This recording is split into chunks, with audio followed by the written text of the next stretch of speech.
Bombshell. And it was a bombshell. Let's play on words. Blonde, bombshell, the three women that have to do with taking down Roger Ailes are all blonde. What they do is a big bombshell. It's play on words. It's really good.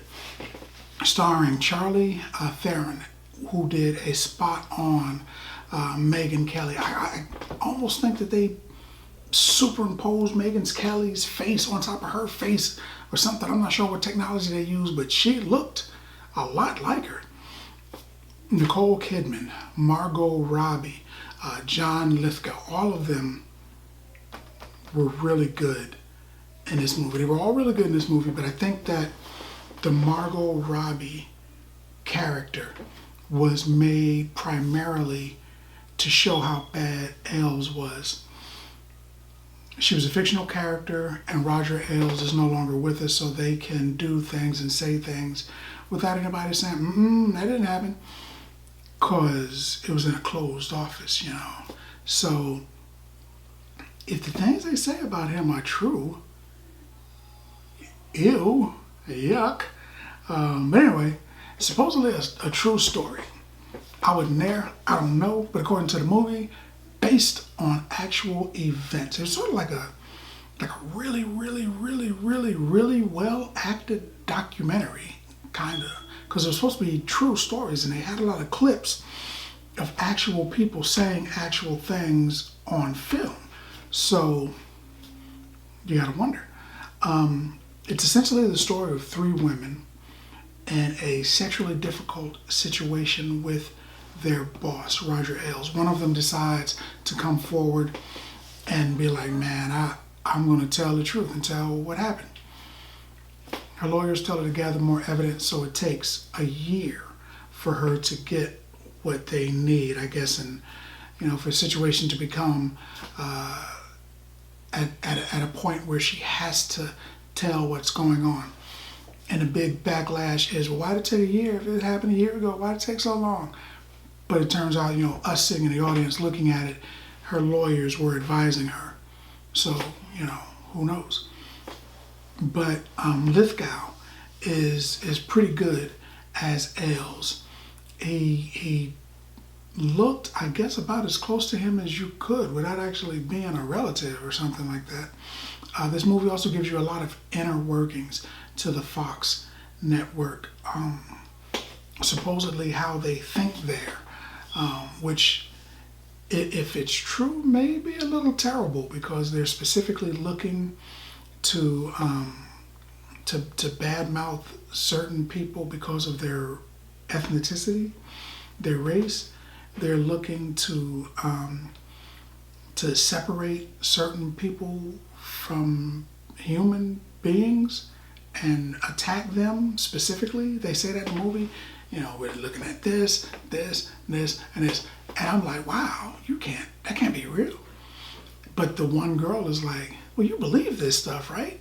And she's like, nah. The one that's giving the advice, she's like, no, I don't believe this. I hate this place, but it's the only place that could hire me. And now since I work here, nobody else will hire me because I work here. I'm stuck. That's kind of sad. I've been stuck in a job before that was horrible. I did not do it, but every day I dreamt about blowing that joint up. So being stuck in a job that you hate is terrible. But back to the story. So just to give you an idea of the atmosphere there. Something happened in a movie that I'm not sure if it was true or not, but it's supposed to be based on true events. One of the people that works there, Hannity, had a gun on his hip.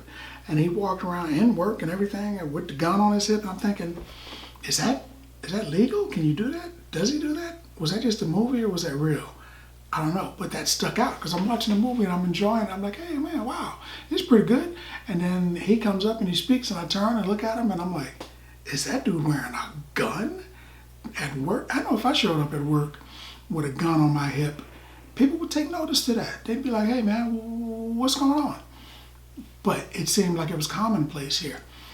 They nailed a lot of the figures that were going on, the people that were active during this particular trial and scandal. And it was good. They had a lot of people involved, a lot of actors to portray these people. Charlie Theron played an almost flawless Megyn Kelly. I mean, she looked, I was really impressed by that. I thought, as I was watching it, I was like, wow, I wonder how much they had to pay her to show up and do this. And I was like, that's not her. It was pretty close. So essentially what had happened was Roger Ailes is a bad man. And he's gotten into a position of power and money where he believes that he can do things to certain people and get away with it. So apparently for years, according to the movie, I wasn't there, he has his office set up so that he can sneak women in without being seen. Also, you can't enter his office without him knowing about it. So with that in mind, he put women in positions where they had to do things that were not really work related. I'm trying to skim around the edge of what happened. He was saying, if you do things for me sexually, I will do things for you and your career. And perhaps even sometimes it was just money, but they told different stories about different things that he had done. It's been in the news. We've seen it. You can look it up on YouTube. You can look it up on Google. You can Google this stuff. He apparently has done this to dozens, if not hundreds of women, or situations at least. And this movie is about how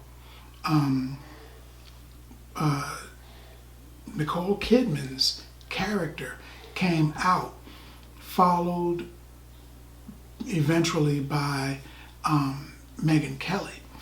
And she's like, yeah, he did it. I don't know if he did it to her, but he did it to me. And then multiple women came out, 30 or better. Women said, yep, me too, man. And he's removed. I mean, we all see it. This is like a documentary movie. We all know what happened. He's removed from office. But he didn't want to go. And even though he was removed and disgraced and everything, they gave him buckets of money. He and the other guy actually got more money to leave the company than they paid the women who had been traumatized and terrorized by these gentlemen. So these guys acted horrible, treated women badly, and put them in horrible sexual situations and forced them to do things that they would not have done otherwise. And they were paid more money than the women who were terrorized. I don't know if that was right, but they did it. They got away with it. And that's what the movie's about.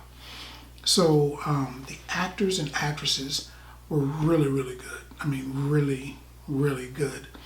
And the stories, you know what? Normally, I think that a lot of actors phone it in because they're like, man, I'm getting paid at the end of the week, regardless of if the movie is good or not. And sometimes actors really get up and they go in there to do the work. These actors and actresses went in and they did the work. And it was good. It was compelling, I enjoyed it. I really, really enjoyed this movie. I enjoyed it so much. I didn't enjoy the situation, but I did enjoy the movie. I enjoyed it so much that I'm going to give this movie 8 bags of popcorn. Man, 8 bags of popcorn. But that's what I think. More importantly, what do you think? Did you see this movie? Do you know about what happened? Have you Googled it? Let's talk about it in the comments. And as always, if you like the video, if you like the content, subscribe. And then like.